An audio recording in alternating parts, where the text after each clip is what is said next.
Apa meneh mulai jaluk-jaluk duit, wah. Kula nate wonten tamu cukup kok ngarani, wah, saya mau mengadakan maulid ini butuh kambing 15. Terus nopo nek butuh 15 aku. Kula matur nek jenengan ki wayahe Kanjeng Nabi. Wong Kanjeng Nabi ki ora tau ngrepoti umate. Kanjeng Nabi ki malah bantu nulung karo umat. Niku Kanjeng Nabi nek jenengan pancen wayahe tenan ya ora ngebot-boti umate kok. Cukup njaluk wedhus iki piye karepe aku. Nang niku. Ini kenyataan di bangsa kita ini sedang terjadi hari ini. Makanya kita harus sadar semuanya Bapak Ibu. Jangan mau termanipulasi. Jangan mau tertipu oleh orang-orang yang mengaku anak cucu Nabi. Apalagi ngaku anak cucu Nabi buat ngambil anak gadis kita yang cantik. Kalau jelek nggak mau dia. Ngaku anak cucu Nabi Pak buat minta infak, minta sedekah.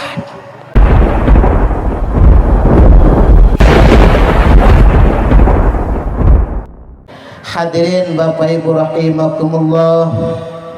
Pada kesempatan kali ini hendak saya sampaikan, kita sudah di tahun 1446 Hijriah. Zaman sudah semakin tua. Karena zaman ini sudah semakin tua, sudah banyak anomali, gejala sosial yang tidak masuk akal, sesuatu yang tidak normal. Yang paling umum saja saya ambil contoh. Beras masih mahal, masih.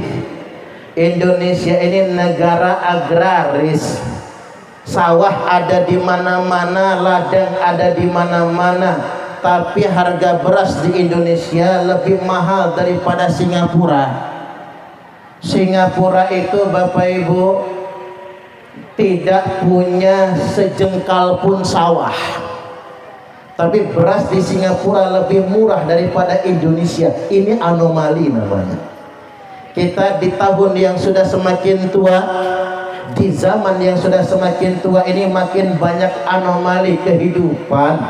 Oleh karena itu coba kita ingin menganalisa, tujuannya bukan untuk berkeluh kesah, tapi tujuannya untuk introspeksi. Mudah-mudahan kita tidak terjadi seperti yang sedemikian rupa.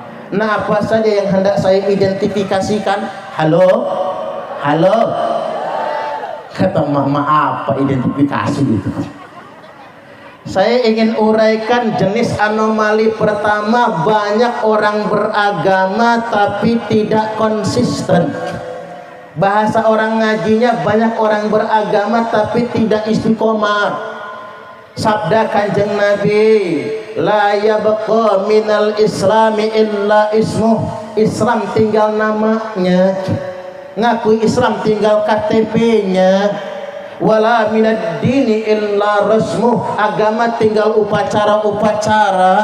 Wala minal qur'ani illa darsuh. Al-Quran tinggal tulisan, Al-Quran tinggal pelajaran. Banyak orang ngaku Islam tapi kelakuannya tidak mencerminkan Islam.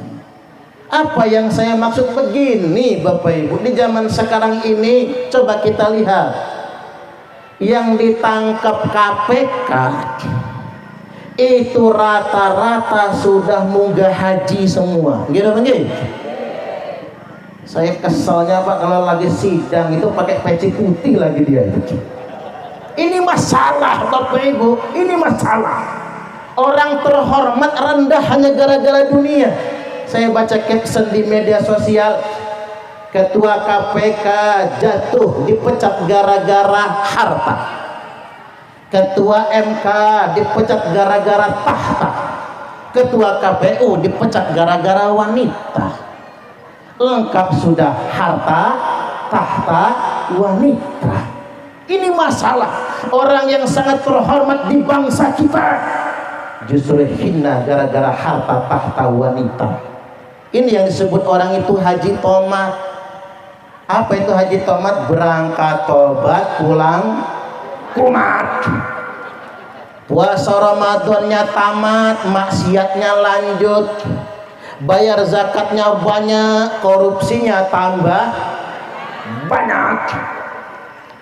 Kemudian sholatnya STMJ. Apa itu STMJ? Sholat terus, maksiat jojong.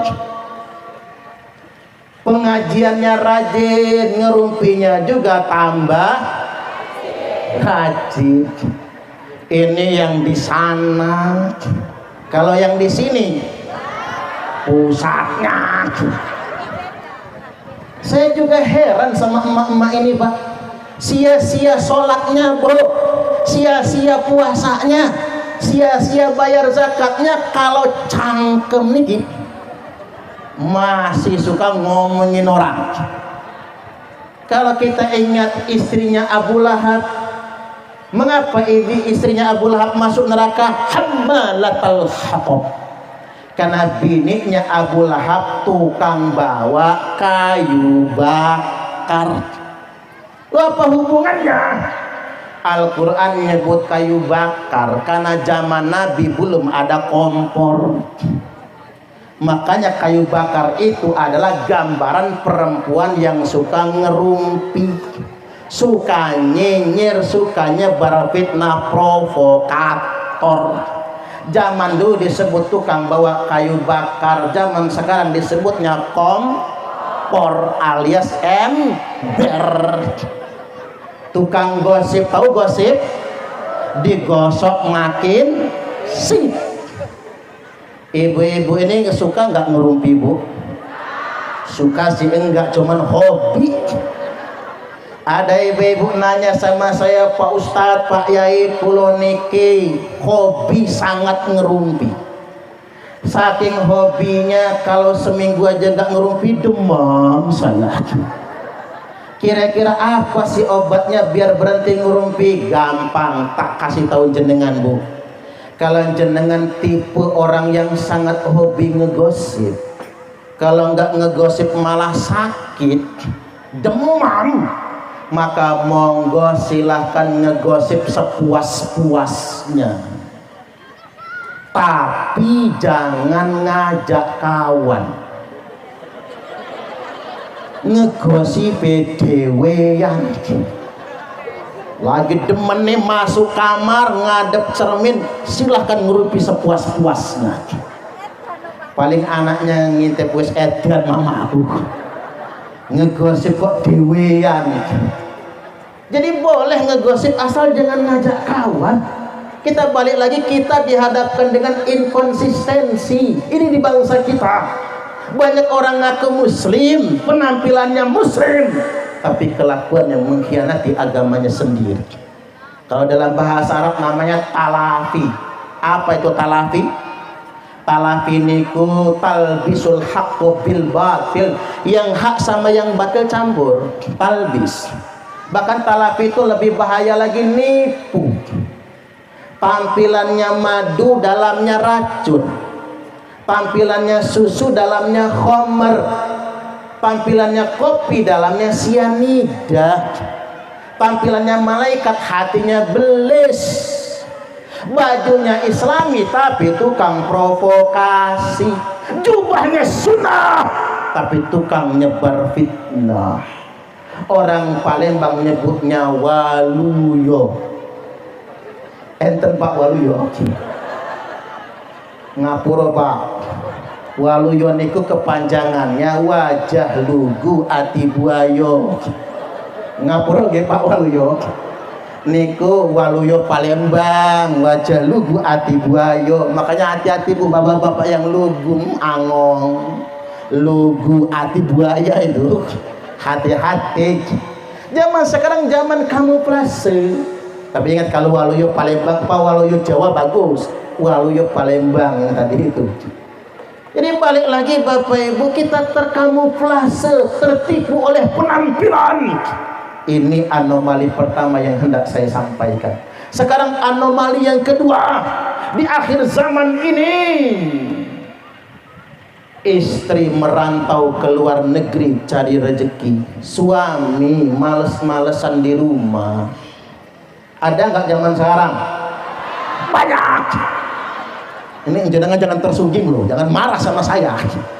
Namanya ngaji ya Pak Kades ya, ngaji. Jangan marah pokoknya. Istrinya merantau cari nafkah, peras keringat banting tulang, jadi TKW ke Malaysia. Mending ke Malaysia Pak, masih enak. Ke Taiwan terhormat. TKW itu kalau ke Taiwan terhormat, ke Hong Kong terhormat, gajinya gede.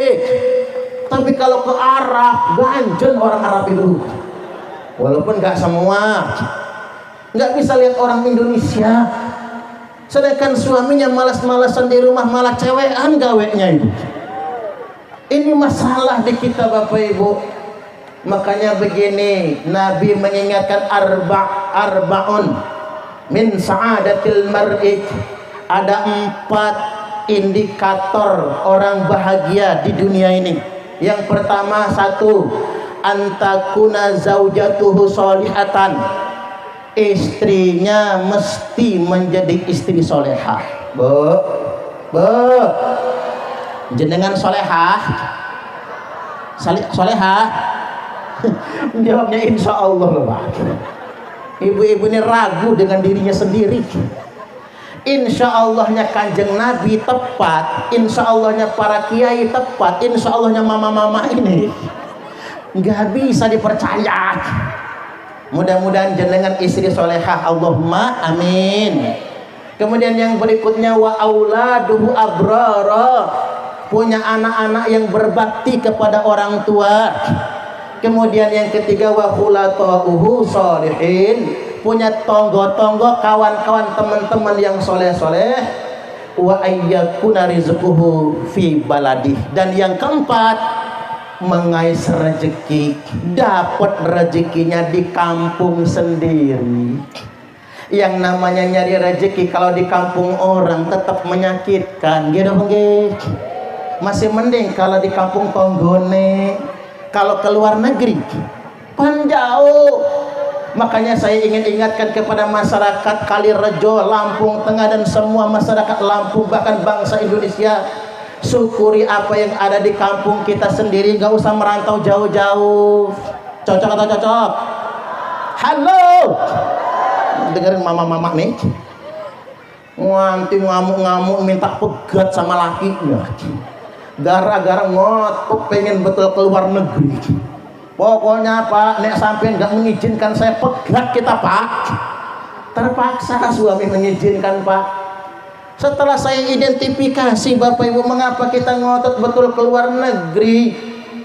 Ya karena sebagian besar, nggak semua nggih, sebagian besar pengen rumah gedong, pengen lantai keramik, hidup dongak ke atas, pengen kayak orang-orang kebanyakan. Mbok ya syukuri apa yang ada. Walaupun ada yang kebelit utang banyak nggih. Gimana bayarnya kalau nggak keluar negeri? Utang sama Pak Kades nggak dikasih. Utang sama Pak Kiai mana kena marah. Terpaksa mangkat keluar negeri Pak, gara-gara buat bayar utang. Sampai sedemikian rupa. Cuman begini Bapak Ibu, kalau hanya ingin punya rumah gedong, ngapain keluar negeri? Syukuri apa yang ada pada diri kita. Cocok atau cocok? Hidup ini bahagia tergantung kita. Laisal ghina an katratil arat, bukanlah kaya raya itu dikarenakan kalian banyak perhiasan. Halo Bu, orang kaya itu bukan karena emas cincinnya 5 jari dipasangin emas semua. Wah, bawa tasnya begini, begitu masuk taruh digoyang-goyang. Apa itu orang kaya? Bukan. Apa orang kaya itu pakai gelang sampai ke siku? Tidak juga. Woi, gelangnya sampai ke siku. Wahai pengawasan, ecak ketimperingan. Kuncerang-kuncing, kipasan. Apa orang kaya itu kalungnya segede rantai anjing? Enggak juga. Saya pernah Bapak Ibu ngisi pengajian ibu-ibu sosialita. Saya pikir pengajiannya di rumah atau di masjid atau di majelis. Pengajiannya nang hotel Novotel bintang 4 di Bandar Lampung itu. Begitu saya masuk ballroom, ibu-ibu itu tangannya begini, selamat datang Bapak Ustadz. Gini cara orang sugih. Begitu saya lihat kalungnya gede-gede banget Bu, ada yang kayak somai bulet-bulet, ada yang kayak apa cilok ya, ada yang kayak somai, ada yang liontinnya itu loh Bu, segede pentolan bakso setan itu, gede banget. Apa itu orang kaya? Tidak. walakinnal ghina nafsi, tapi kaya yang sebenarnya kaya jiwa kalian semua. Kaya itu bukan soal harta, kaya itu soal rasa. Halo, dengerin ya, kata Pak Untung tadi jangan diingat lucunya, yang diingat nasihatnya. Kaya itu bukan soal harta, kaya itu soal rasa. Bukan kaya yang menjadikan Anda bahagia, tapi rasa bahagia yang membuat Anda kaya. Bukan kaya yang membuat Anda bersyukur, tapi bersyukurlah yang menjadikan Anda berasa kaya. Karena kaya itu soal rasa. Betapa banyak orang yang kaya harta tapi miskin rasa. Tidak sedikit orang yang katanya miskin harta tapi kaya rasa. Semoga kita semua kaya harta lan kaya rasa. Allahumma amin, amin ya rabbal alamin. Kata-kata saya tadi catat di status WA masing-masing untuk bahan dakwah. Jadi balik lagi Bapak Ibu, jangan ngejar dunia. Saya malah belajar kaya itu dari ibu saya. Ibu saya itu guru ngaji puluhan tahun, punya ibu saya itu nggak dibayar. Cara orang kampung nggak ada yang bayar, disuruh bayar bubar ngaji.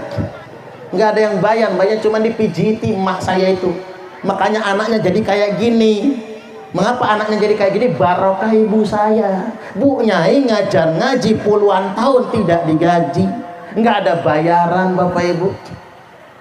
Hidup sederhana, rumah saya di kampung Pak masih kayu, panggung setengah tiang, pintunya di samping. Bedanya rumah orang Lampung sama orang Kombring di mana? Kalau orang Kombring pintunya di samping, Kombring. Orang Ogan Semendok pintu samping. Tapi kalau orang Lampung pintu tengah. Itu ada filosofinya. Rumah panggung masih kayu. Hidup ibu saya sederhana, nggak punya utang Bapak Ibu. Tak kasih duit berapa aja, kebanyakan dikasih 500.000, banyak nian, kebanyakan. Dikasih 1 juta, banyak nian, kebanyakan. Dikasih 5 juta, gemeter dia Pak, kebanyakan. Ibu saya hidup sederhana, rumahnya gede, kerjanya cuma guru ngaji, tapi barokah Bapak Ibu. Itulah kaya. Cocok atau cocok? Nih, yang pengen rumah-rumah gedong, sabar nggih. Ya, apalagi orang Jawa itu dari dulu yang nerimo. Makanya ibu-ibu tak ajarin, kalau ibu-ibu pengen masuk surga, kalau dikasih suami uang belanja 30 juta sebulan nerimo. Iyalah kalau segitu mah. Dikasih 20 juta nerimo, dikasih 5 juta nerimo, dikasih 500.000 nerimo lah delongso. Cuma dikasih 50.000, is oke wae aku rapopo. Jangan pula Pak. Suami yang baik itu yang dermawan dengan istri. Bapak-bapak ini dermawan nggak Bu? Oh, dermawan. Sekali-kali manggil istri, Mama, meriki Mama. Ada apa Papa? Mama sedang membersihkan teletong. Sabar suami menanti, lenggah Mama. Duduk istri, bapak-bapak, rogoh kantong kanan Pak, ambil duit 15 juta, banting di meja, jeleker. Ini uang apa Papa? Ini uang belanja Mama. Gue tuku beras, bayar listrik, bayar cicilan kulkas, bayar cicilan seragam muslimat, bayar arisan. Kira-kira cukup Mama? Cukup Papa. Malah ada turahnya. Yo nek turah simpen kali Mama, mudah-mudahan jadi tabungan. Alhamdulillah bini ngekep 15 juta mau masuk kamar, duit mau disimpan. Kata suami, nanti dulu Mama, masih ada yang kurang. Rogoh lagi kantong kiri Pak, banting lagi 15 juta, jeneger. Ini uang apa lagi Papa? Ini bonus untuk Mama. Ngomongnya agak drama Pak, capek Mama masak. Capek mamah melumah. Capek mamah ngurumat anak, ngurus rumah. Ini bonus 15 juta. Mangkato nang pasar, jangan pulang kalau nggak habis mama. 15 juta uang belanja, 15 juta bonusnya 30 juta. Mau nggak bu? Ngimpi ngantin jedut langit lah bu. Tapi pak ngelihat rai-rai emak-emak nih pak, ini istri nerimo. Ibu-ibu ini dikasih berapapun nerimo ibu. Ya kalau pengen dikasih 30 juta sebulan, suaminya nggak boleh kades, nggak boleh kasih pemerintahan, PNS mah nggak cukup. Apa meneh petani yang tergantung panennya. Kalau pengen 30 juta sebulan, ibu-ibu harus punya suami pengusaha. Cuman pengusahanya nggak mau sama sampean, itu masalahnya. Artinya ibu-ibu ini nerima pak, nerima. Cuman saya ingin ingatkan bapak-bapak kedikit amat sih bu ya, emak-emak semua isinya ini. Ingat kali bapak-bapak, ibu-ibu ini dikasih berapapun nerimo. Itulah mengapa beliau ini sedia jadi istri sampean pak. Cuman ibu-ibu ini satu yang paling dia benci. Ibu-ibu ini paling sebel sama laki-laki yang pelit, ngasihnya cuman dikit, itu pun diungkit-ungkit. Ada nggak zaman sekarang? Yang mana orangnya? Yang mana? Kalau ada di sini. Jadi balik lagi, ini anomali. Pokoknya bapak-bapak, laki-laki harus punya harga diri. Istri mau merantau ke luar negeri jangan, kecuali sangat terpaksa nggih. Ini kan juga ditonton oleh pendengar saya dari luar negeri. Mohon maaf buat para TKW pahlawan devisa, Anda semua telah menyelamatkan bangsa. Apa yang Anda kerjakan juga halal nggih. Cuman kalau sudah cukup bayar utangnya pulang. Kasihan anak-anak gitu nggih. Pulang sudahlah, dunia ini kalau dikejar gak ada habisnya.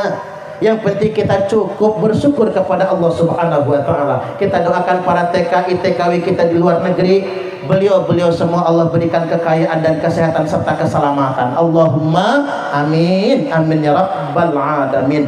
2, 3. Anomali masyarakat modern ini, banyak orang kaya tapi bermental miskin. Halo, banyak orang kaya bermental miskin. Tak bacakan dulu nasnya pak, kita ini nggak percaya kalau nggak pakai hadis. Dari Abdullah bin Mas'ud radhiyallahu an, beliau berkata, innakum asbahtum fi zamanin, kalian hari ini hadir di suatu zaman. Ini zaman biyen ya pak, zaman sahabat, di mana kathirin fuqaha'uhu wa qalilin khutaba'uhu. Zaman biyen, zaman sahabat, zaman tabi'in, banyak fuqahanya, banyak ulamanya, sedikit tukang ceramah. Zaman dulu tukang ceramah dikit, nggak ada bahkan. Yang banyak orang alim, ulama, fuqaha, orang yang ngerti agama, sedikit tukang ceramahnya. Kemudian yang berikutnya, wa qalilin su'aluhu wa katsirin mu'tuhu. Zaman itu yang minta sedikit, yang ngasih banyak. Zaman sahabat, tabi'in, tabi'ut tabi'in, 3 abad awal itu, yang ngasih banyak, yang nadah dikit. Wa sayati zamanun, awas, nanti di akhir zaman akan datang suatu masa di mana qalilun fuqaha'uhu wa katsirun khutaba'uhu. Sedikit sekali ulamanya, sedikit pakar fikihnya, terlalu banyak tukang ceramahnya. Ya ini zaman sekarang. Kalau niki penceramah banyak di mana-mana. Pakai aksi industrial, dai TPI, lomba dai banyak, tukang khutbah banyak, tukang ceramah banyak. Tetapi Bapak Ibu, sedikit sekali ulamanya, maka jangan tertipu dengan penampilan. Dan lebih-lebih lagi, kathirun su'aluhu wa qalilun mu'tuhu. Di zaman itu yang nadah banyak, yang ngasih dikit. Banyak orang kaya bermental miskin. Woi, kaya mah kaya, HP-nya Android, kemana-mana selfie, pengajian selfie, kondangan selfie, ke pasar selfie, dolanan nang pantai selfie. Mana selfie-nya mulut dipengot-pengotin, pakai 2 jari lagi. Kenapa emak-emak itu kalau selfie begini ya Pak? Begini kan ada artinya Bu. Jadikan aku yang kedua.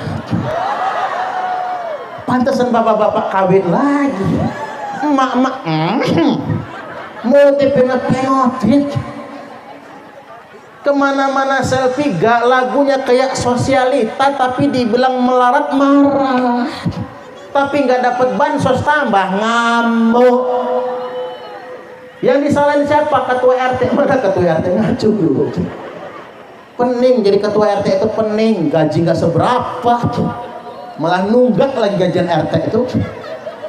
Apa kata emak-emak? Sekilit Pak RT, saudara sedia kebagian semua, kita nggak kebagian. Yang nggak tahan bininya Pak RT. Apa kata bininya Pak RT? Udah Pak, berhenti aja jadi RT, mana gaji gak seberapa. Omongan orang nggak tahan. Apa kata suami? Nggak apa-apa Ma, ini pahala buat kita. Namun tak lapor Pak Kepala Kampung. Itu data saudara kita, tandain mau kita coret. Nanti bagi bansos, bagi BLT, pokoknya saudara nggak usah kebagian. Kasih ke orang lain semua biar nggak jadi omongan. Begitu cair bansos, dibagiin, saudara satu pun nggak kebagian. Apa kata saudara? Nggak ada guna punya saudara jadi RT. Riwah Bapak Ibu, pening Pak Kades yang pening itu. Makanya dana desa ADD ya Pak yang bisa jadi bansos itu ya. ADD itu jadi fitnah loh. Mengapa jadi fitnah? Pening Pak Kades. Cuman kebagian sebagian orang yang lain ngomel sak kampung. Jangan lagi coblos Pak Sutikno nantinya. Diancam Pak. Karena ngapa? Banyak orang kaya bermental miskin. Contoh zaman Khalifah Umar bin Abdul Aziz, ketika zakat ingin dibagikan, orang nolak semua. Kami tidak menerima zakat karena kami sudah kaya. Padahal di zaman itu orang nggak punya TV, nggak punya motor, boro-boro mobil. Ada cuma sepeda, apa namanya, unta sama kuda. Di zaman itu orang nggak punya motor, nggak punya mobil, nggak punya TV. Tapi ketika dibagikan zakat mereka nolak semua. Maka mudah-mudahan habis pengajian hari ini, begitu Pak Kepala Kampung bagi bansos, masyarakat Sinarsari mengatakan, maaf Pak Kades, maaf Pak Kakam, kami nolak BLT. Tepuk tangan dulu, tepuk tangan. Ini kok takut tepuk tangannya ya? Kami nolak BLT, kami nolak bansos. Lu ngapa? Karena kami sudah sugih Pak Lurah. Nah keren Bapak Ibu, mental kaya. Duit yang ada betul-betul buat fakir miskin yang terlantar. Jangan sampai kita ini bermental miskin, lagunya kayak sosialita, mukanya glowing skincare. Pagi-pagi senam nang balai desa, balai kampung, pakai baju senam ngetak, bibirnya aja lipstick kayak habis makan ayam hidup. Kalau manggil temennya Jeng, hari ini arisannya tenggene sopo Jeng, tenggene sinten Jeng, tendalemi Jeng Astuti. Jang. Yang soal sosialita manggil tawannya jang itu, coba masuk ke dapur, lihat ada tabung melon yang warna hijau, itu ada tulisannya cap putih kalau belum hilang itu, hanya untuk masyarakat miskin. Betapa banyak orang hari ini Bapak Ibu bermental miskin, rumahnya gedong tapi masih nerima PKH.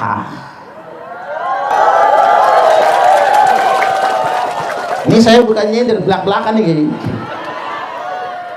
Mengapa sih kita nggak bisa nolak? Ya kalau Pak Kepala Kampung yang nyabut di demo Pak Kepala Kampungnya, mestinya kita sadar diri gitu. Mengusulkan saya nggak berhak nerima ini. Begitu dong.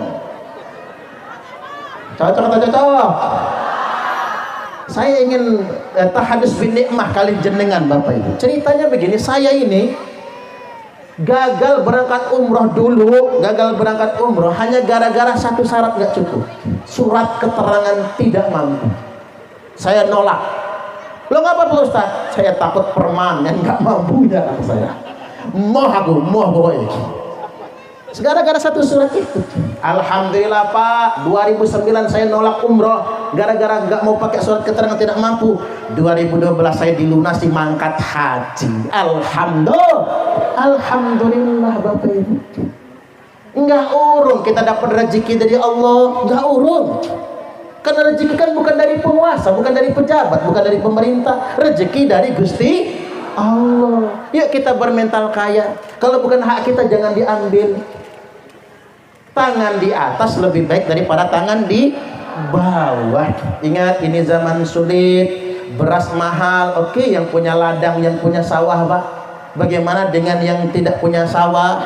Beli beras mahal Bapak Ibu. Saya ingin ingatkan, ayo tangan di atas lebih baik daripada tangan di bawah. Dawuh Syekh Abdul Qadir Al-Jilani berkata, kata beliau, sesuap nasi yang engkau masukkan ke dalam perut orang yang lapar itu lebih baik daripada membangun 1000 masjid jamiah. Berhentilah dulu orang Islam itu Pak bermewah-mewahan akan masjid. Alangkah baiknya kita peduli dengan sesama, yuk berbagi. Apalah gunanya bongkar pasang masjid. Mahal bikin masjid itu. Kalau sudah bagus mestinya sudah gak usah dibongkar pasang. Yang penting bukan megahnya bangunan, yang penting makmur isinya. Gitu nggih. Ya kita bantu dulu tetangga kita, sesama kita. Orang kaya bolak-balik umroh dengan alasan rindu rumah Allah. Padahal Allah lebih rindu dengan orang kaya yang berbagi dengan fakir miskin. Tak ulang nggih, orang kaya bolak-balik umroh dengan alasan rindu rumah Allah, padahal Allah lebih rindu dengan orang kaya yang berbagi dengan fakir miskin. Dengerin tuh, tepuk tangan lagi, tepuk tangan. Dengerin tuh yang suge-suge. Buat apa tiap tahun makan umroh Pak? Tapi sombong. Maaf ngomong nih. Saya 17 kali mangkat umroh, unta aja hafal sama saya. Maaf Pak, sombong Pak. Kalau keseringan ke Mekah itu sombong. Kalau suami istri 70 juta mangkat umroh, alangkah baiknya itu dibagikan dengan tetangga yang fakir miskin. Cocok atau cocok? Berikan kepada saudara-saudara kita yang susah, yang tidak mampu. Kita berbagi dengan sesama. Karena itulah ajaran Islam yang sesungguhnya. Wallahu fi aunil 'abdi ma kana al-'abdu fi auni akhihi. Karena Allah senantiasa membersamai hambanya selama hambanya mau menolong saudaranya. Allah akan hadir membela kita. Allah akan senantiasa menolong kita. Kalau kita pun tidak pernah abai menolong saudara-saudara kita, insya Allah. Lanjut, tak minum dulu.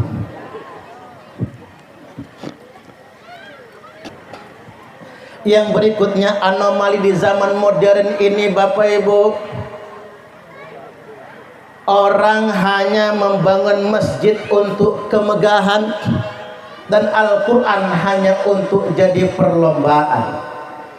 Rasulullah sallallahu alaihi wasallam telah bersabda, la taqumus sa'atu hatta yatabahan nasu fil masajid. Tidak akan terjadi hari kiamat, kata Nabi, sehingganya kerja manusia hanya berlomba-lomba mempermegah masjid. Ya bukan nggak bagus, bangun masjidnya bagus, tapi berlomba-lombanya kurang pas. Apalagi membangunnya pakai uang rakyat. Bangun Masjid Al-Jabar itu pakai APBD. APBD itu uang rakyat loh. 1 triliun. 1 triliun. Bu, 1 triliun niku nolnya berapa? Enggak tahu lah. Itu dipencet nang kalkulator, error kalkulator. Semakin banyaknya Pak.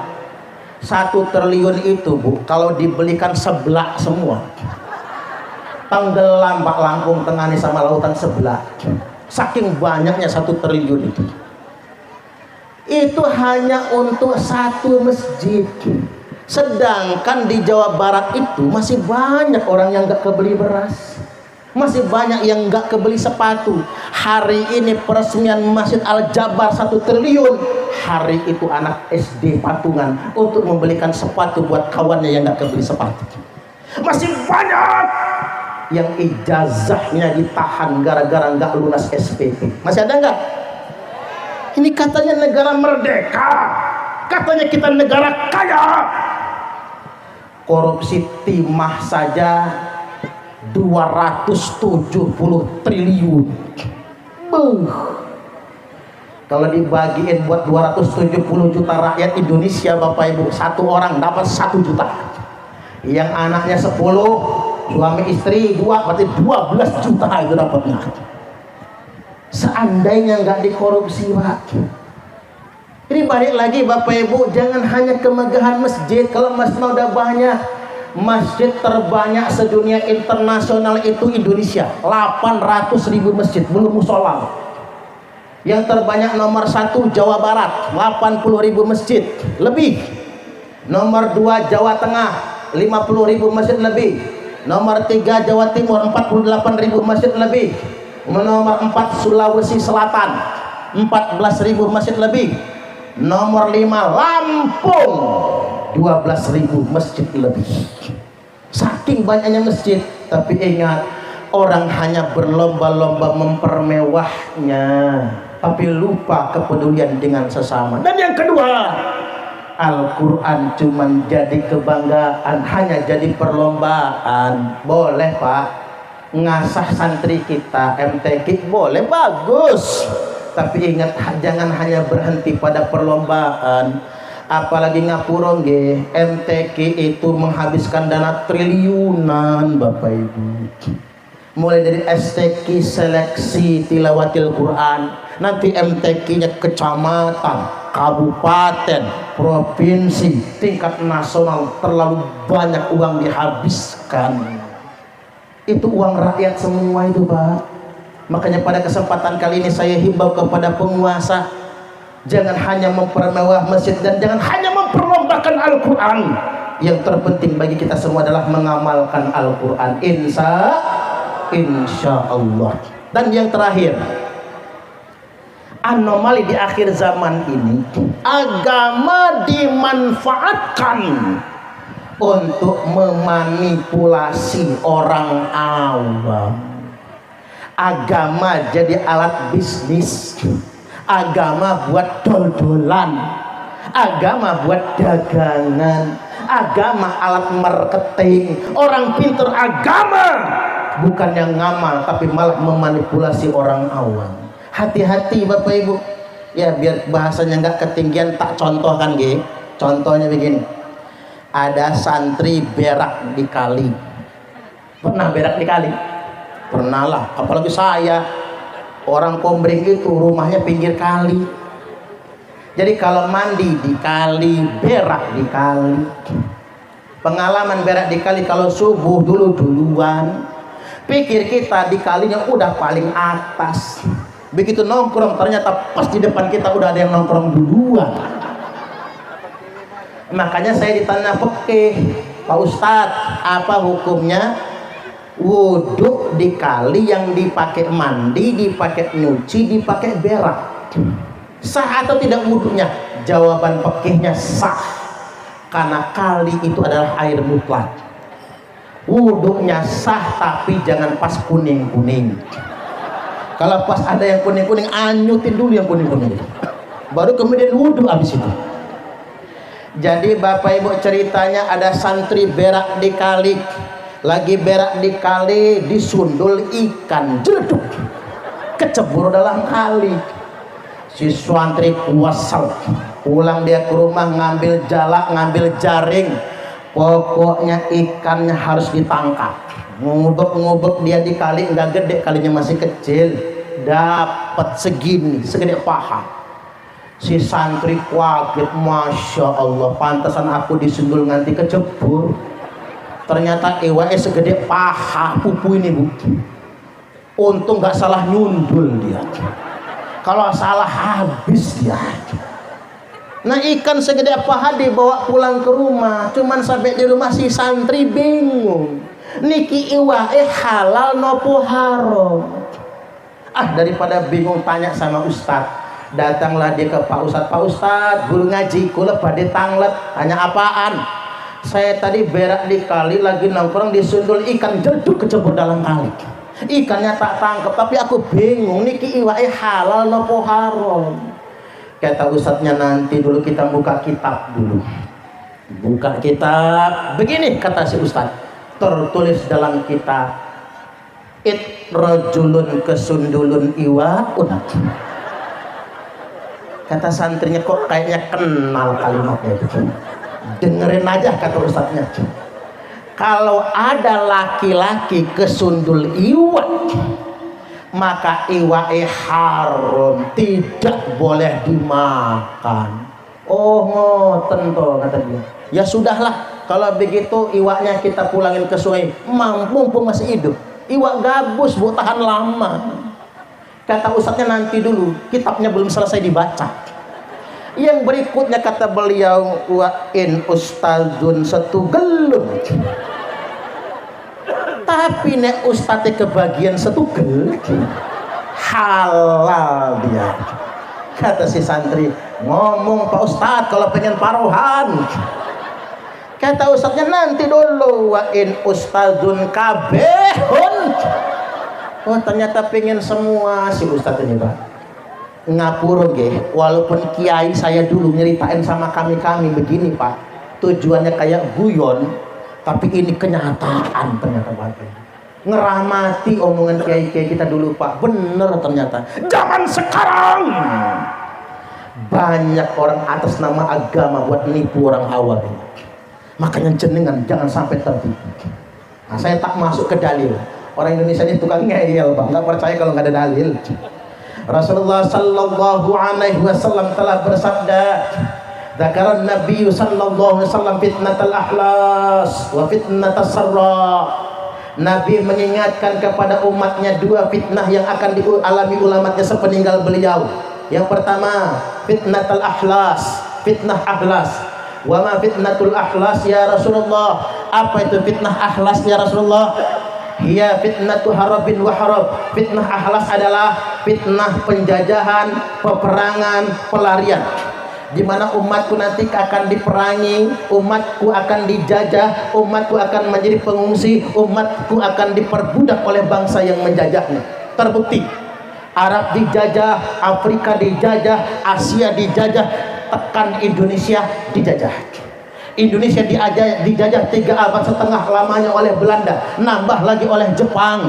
Nabi mengatakan umatku akan dijajah, mereka akan diperbudak, mereka akan dianiaya, mereka akan terusir, bahkan sampai ke Suriname. Makanya di Suriname sampai saat ini masih banyak orang asli Jawa yang diangkut Belanda ke sana, bahkan sekarang derajatnya sudah diangkat. Dulu mereka diperbudak, dulu mereka jadi buruh Belanda, sekarang mereka sudah menjadi pemimpin di Suriname. Ada yang jadi menteri, bahkan katanya presiden Suriname masih keturunan orang Jawa. Emang orang Jawa itu ditakdirkan jadi presiden ya Pak ya? Sampai segitunya, makanya nama saya Suparman bisa jadi presiden soalnya. Kalau Saparudin susah jadi presidennya. Nek Suparman namanya udah kena tuh, minimal namanya. Jadi balik lagi Bapak Ibu, kita terjajah. Makanya muncul slogan yang diabadikan oleh Ki Hajar Dewantoro. Saking kita ini sulitnya berjuang Bapak Ibu, agar kita berdiri sama tinggi, duduk sama rendah, berat sama dipikul, ringan sama dijinjing. Atak apa kata beliau? Ing ngarsa suntulodo, ing madya mangun kersa tuturi handayani. Cuman sayang Pak, zaman sekarang udah diplesetkan.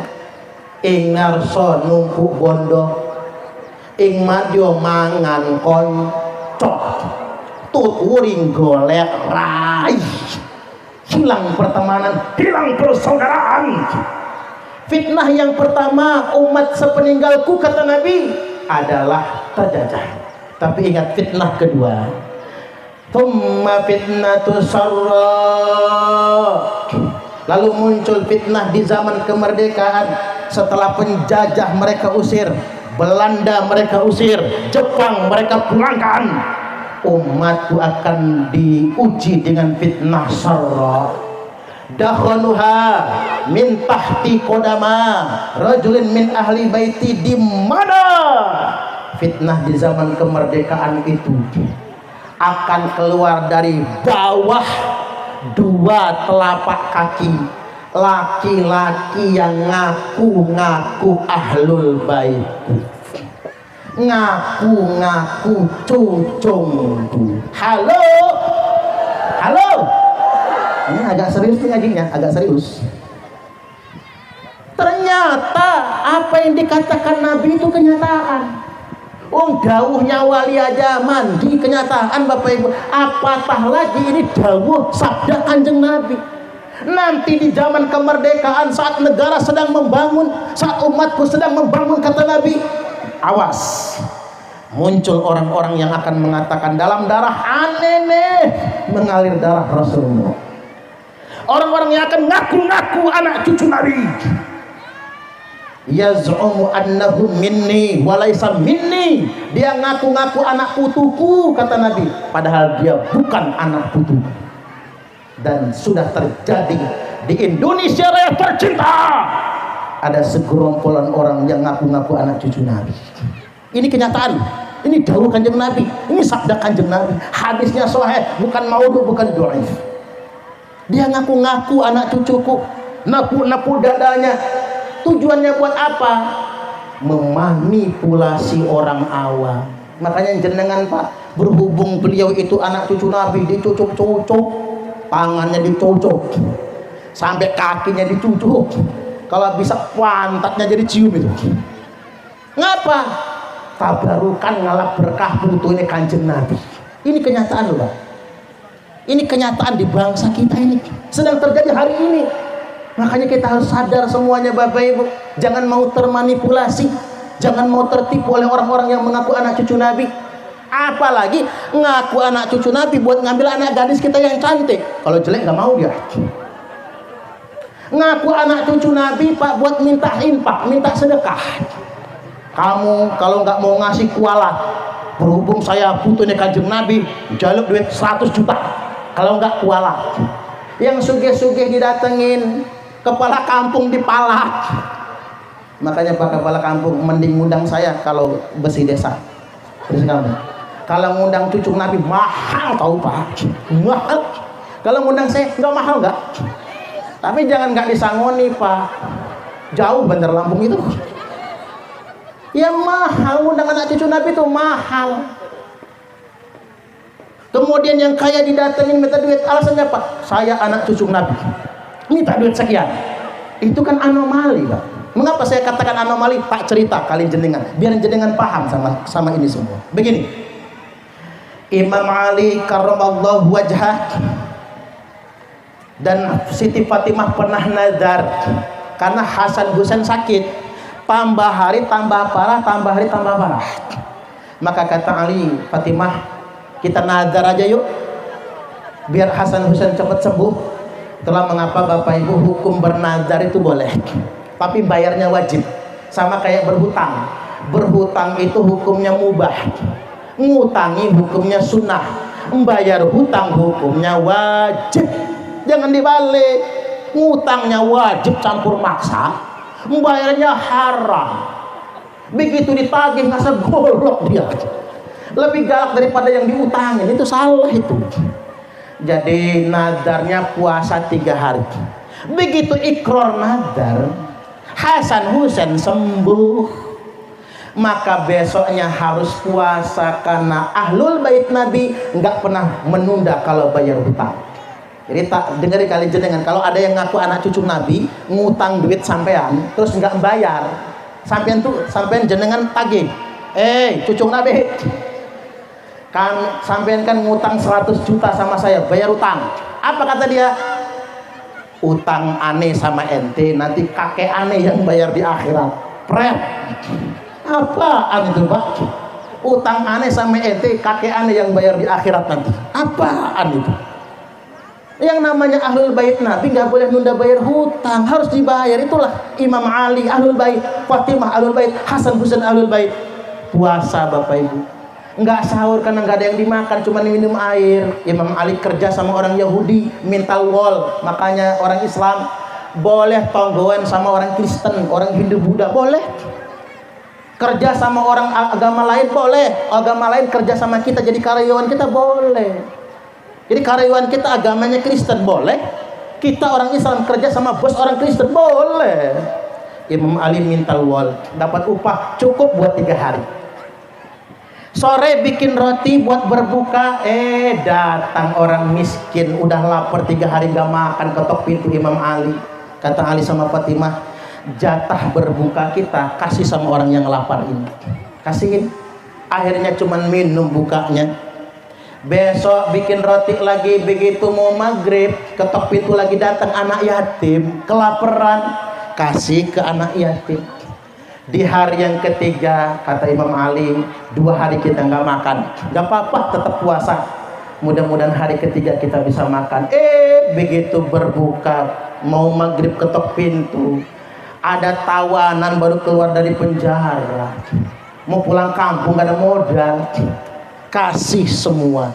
3 hari 3 malam nggak makan apa-apa kecuali buka pakai minum air saja, sahur pun pakai minum saja.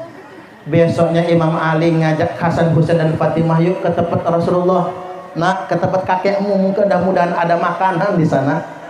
Karena sudah 3 hari nggak makan, lemes kelihatan, mata cekung ke dalam. Nabi bertanya, ada apa dengan kalian? Diceritakan oleh Imam Ali kejadiannya. Nangis Kanjeng Nabi. Lalu turun firman Allah. Apa bunyi ayatnya? Wa yut'imuna ta'ama ala hubbihi miskinan wa yatiman wa asira. Luar biasa. Ayat ini khusus turunnya untuk ahlul bait Nabi. Imam Ali, Fatimah, Hasan, Husain. Wa yut'imuna ta'am, mereka memberikan makanan ala hubbihi, makanan yang paling mereka cintai. Ya, namanya orang lapar kan, yang itulah yang dikasih. Miskinan untuk orang miskin, wa yatiman untuk anak yatim itu, wa asira, dan orang yang baru saja pulang dari tawanan, dari penjara. Subhanallah. Maka ciri khusus ahlul bait Nabi, apa yang paling dicintainya kalau diminta orang akan dia kasih. Makanya jenengan Pak jangan ngaku-ngaku anak putune Kanjeng Nabi. Pak Kades ngaku saya anak putune Kanjeng Nabi, punya mobil kita minta mobilnya. Jadi kalau ada yang ngaku anak cucu Nabi, Bapak Ibu, dia suka sama bajunya sendiri, senang nih, diminta orang kasih bajunya. Makanya jangan minta jas saya bukan putune Kanjeng Nabi.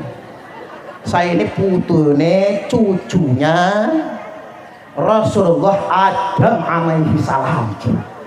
Saya mah anak cucu Adam ajalah. Karena kalau anak cucu Nabi Muhammad sallallahu alaihi wasallam, Bapak Ibu, dia nggak boleh minta. Haram nerima zakat. Dengerin tuh yang ngaku-ngaku anak cucu Nabi. Nerima zakat haram. Tidak boleh minta-minta sedekah.